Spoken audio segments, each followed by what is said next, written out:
ევროპული საკლუბო ფეხბურთის სამი ყველაზე პრესტიჟული თასი რუსთავში ვრცლად რამდენიმე წუთში ქრონიკაში.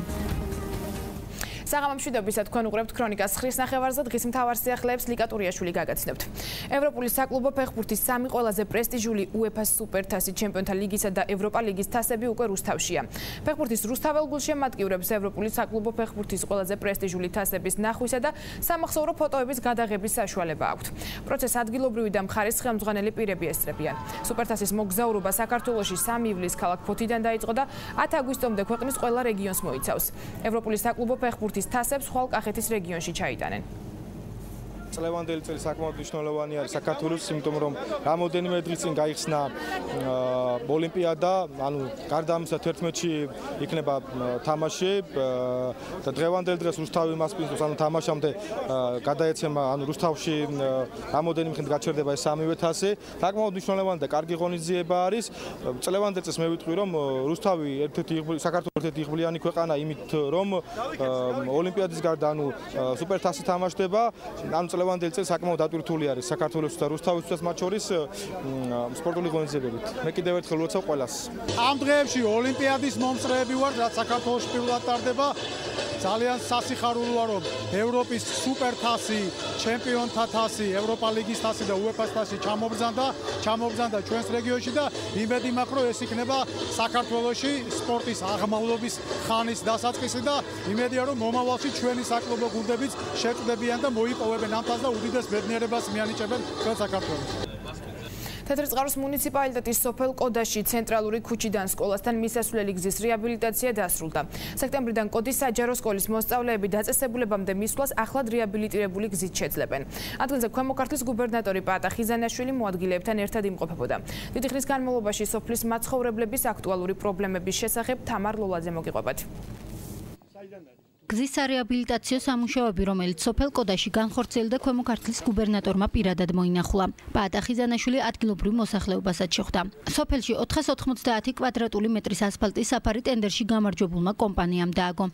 სამუშაოები ადგილობრივი ბიუჯეტიდან 127,370 ლარით დაფინანსდა. ეს გზა მიდის სკოლისკენ და სულ რამდენიმე ხნის წინ აქაურმა მოსახლეობამ ძალიან ისეთი თავიანთი გულისწყრომა გამოთქვა იმის გამო, რომ სკოლაში ბავშვებს, თითქმის ნახევარი სოფელი, რომელიც ამ გზაზე მოძრაობს, ძალიან უჭირდათ მისვლა სკოლამდე. უჭირდათ მისვლა იმის გამო, რომ შეუძლებელი იყო ამ ოღრო-ჩოღრო გზაზე, ამ ორმოებში, რომ ადამიანებს გაევლოს, მით უმეტეს ბავშვებს. და ისინი სკოლაში მიდიოდნენ ყოველგვარი ხალის დაკარგულნი.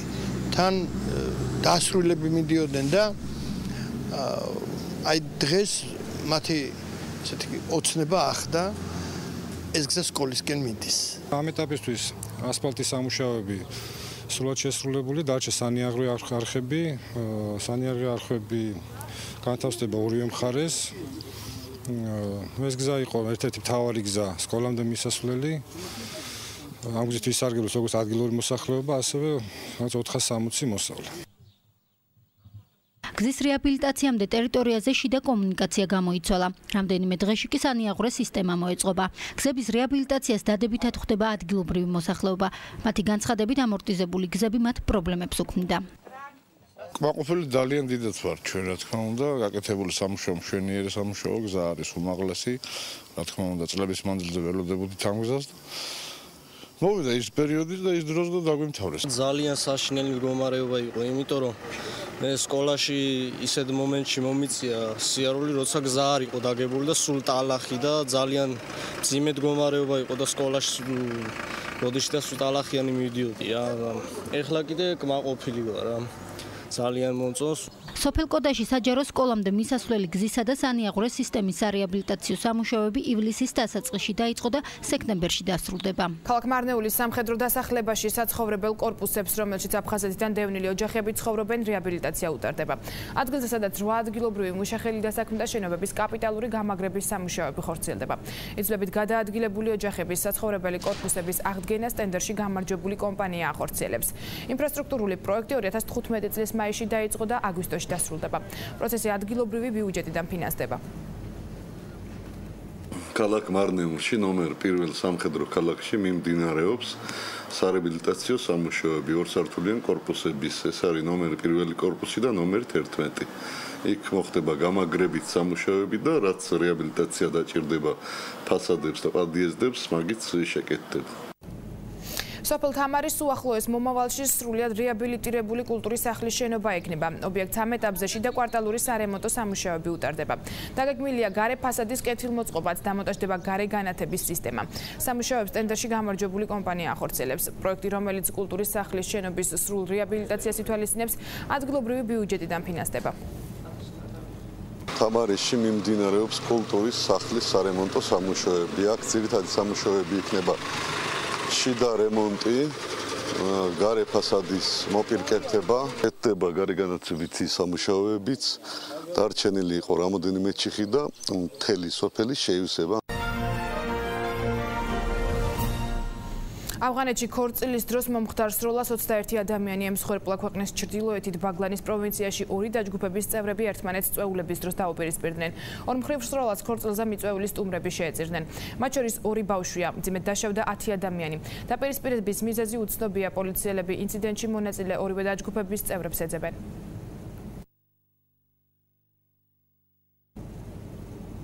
შეერთებული შტატების კალიფორნიის შტატში ვენფრენების გამოყენებით ცდილობენ ტყის ხანძრის ჩაქრობა, სადაც ხანძარი 1200 ჰექტარზეა გავრცელებული.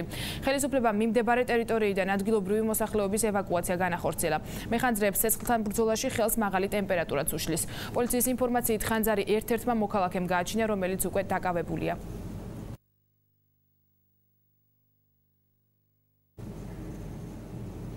თურქეთში ანტიტერორისტული ოპერაციის ფარგლებში დაკავებულ ადამიანთა რიცხვი 1050 შეადგენს. ამის შესახებ ინფორმაციას თურქეთის მთავრობის აპარატი ავრცელებს. ანტიტერორისტული ოპერაცია თურქეთის 34 პროვინციაში მიმდინარეობს. დაკავებულები არიან პირები, რომლებიც რაიმე სახით ტერორისტულ ორგანიზაციებთან არიან დაკავშირებული. 2 დღის წინ გავრცელებული ინფორმაციით დაკავებულთა რაოდენობა 600-მდე იყო. თურქეთის ხელისუფლებამ გასულ პარასკევს ისლამურ სახელმწიფოსა და ქურთთა მუშათა პარტიის წინააღმდეგ სამხედრო ოპერაციები დაიწყო.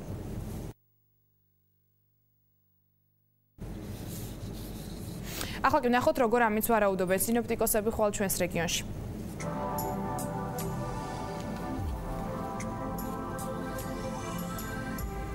წალკაში ნავარაუდებია დღის 26 ღამით 12 გრადუსი სითბო. თეთრიწყაროში დღის 30 ღამით კი 18 გრადუსამდე გათბება ჰაერი. თმანეთში დღის 26 ღამით 12 გრადუსი იქნება.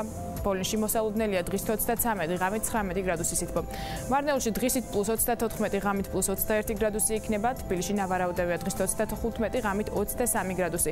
გარდაბაში დღის 36 ღამით 22 გრადუსი, ხოლო ჩვენს ქალაქშიც დღის 36 ღამით 22 გრადუსი სითბოა მოსალოდნელი.